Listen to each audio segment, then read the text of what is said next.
Throughout my time on Rikers, I've had a lot of inmates propose to me, hey, do you want to make money on the outside? Yeah. You want to bring cigarettes, tobacco, loose tobacco? I brushed it off respectfully. Right. I never alarmed someone and called my warden and said, hey, listen, this guy's, nah, because I'm too cool for that. Like, nah, man, like I'm roaming free one day and I'm waiting for one of my inmates from my housing area of RHU to get out of the visit. An inmate that was there the entire 3 years that I've been a CO at this time, he's been there fighting his case. Time passes and I'm working the 1 to 9 shift. I get put in to work a vacation detail, which is the 9 p.m. to 5 a.m. shift. Lockdown on Rikers Island is at 11 p.m. at this time. All the inmates are locked in. I'm working a sanitation detail. I'm just going with 2 inmates escorted from a housing area and picking up all the garbage in the facility. And it's the only time the prison kind of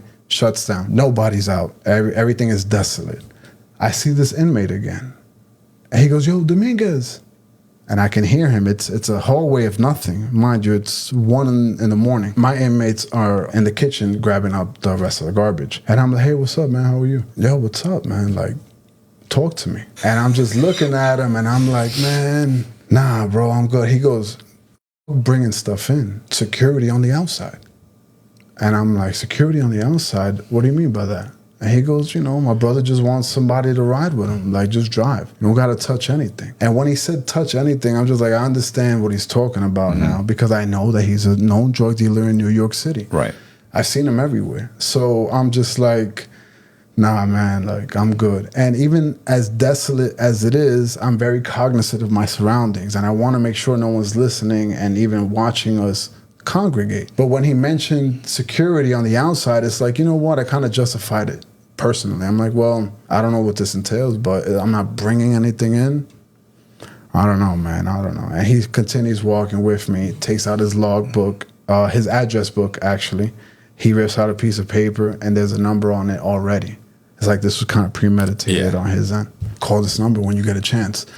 I finished that vacation deal. I'm not working that shift anymore. I don't see him for a few weeks. I end up going on vacation myself. So I had some time off of Rikers. I was already like up to here with the violence. I just needed some time off.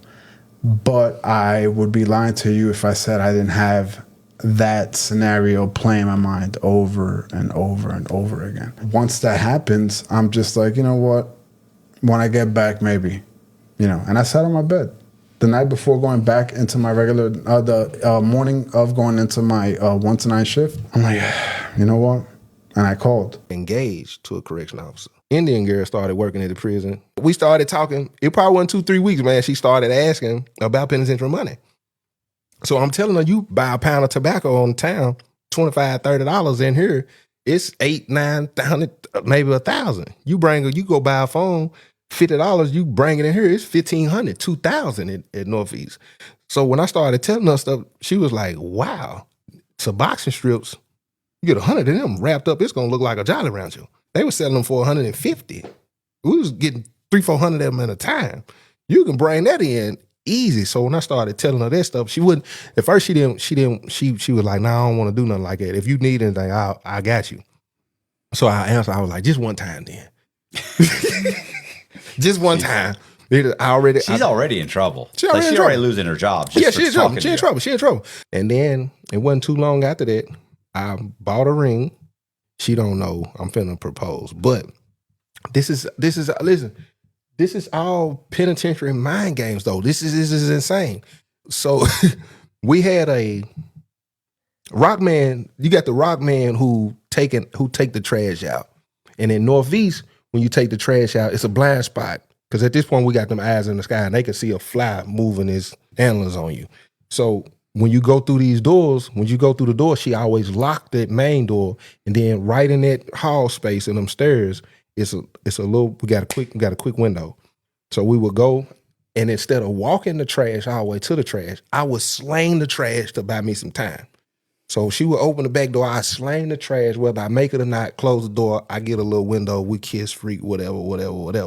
We do that a few times. She don't know I'm finna pop the question, but she started talking about she didn't want to bring it no more. So now I got to speed up answering the question.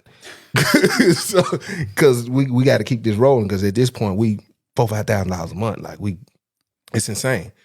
So we go back there one night, we take the trash out, boom. She locked the door, and she getting ready to open the other door so we can go back out. And I gently grabbed her, turned her around, and I was on a knee in the penitentiary. So look.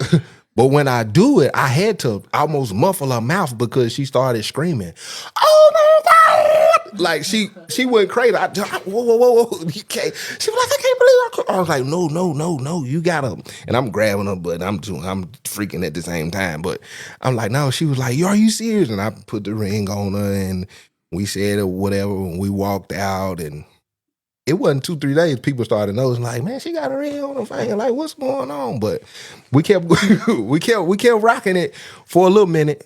And then it was this one last time. I honestly think to this day, I feel like she set us up. My father had murdered my mother and her lover. My mother didn't come home one night. At 1 o'clock in the morning, my father and I went looking for her because she was a bartender.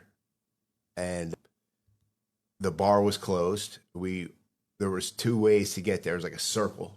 So he loaded me up in a truck, and we went left to complete the circle, hit the bar, didn't see her car there. On the other part of the circle, on the way back to the house, saw her car in a driveway. We parked down the road, walked up, looked into the window of the living room, and she was having sex with a guy in the living room. My father was carrying me, walked around the side door of the house, just a screen door, opened the screen door, walked inside in the living room.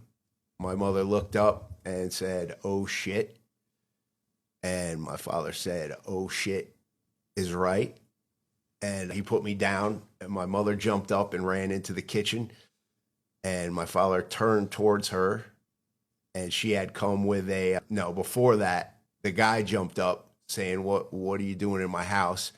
And my father hit him, and he went down. And then he turned his attention to my mother, who came out of the kitchen with a knife. And earlier in the day, me and my father were fishing. So he had a knife as well in his pocket right here. He pulled that knife out, and it's kind of like a standoff like this. And my dog was there with my mother, so I was with the dog. The guy got up off the floor and lunged at my father, and he turned around, had the knife, stabbed him.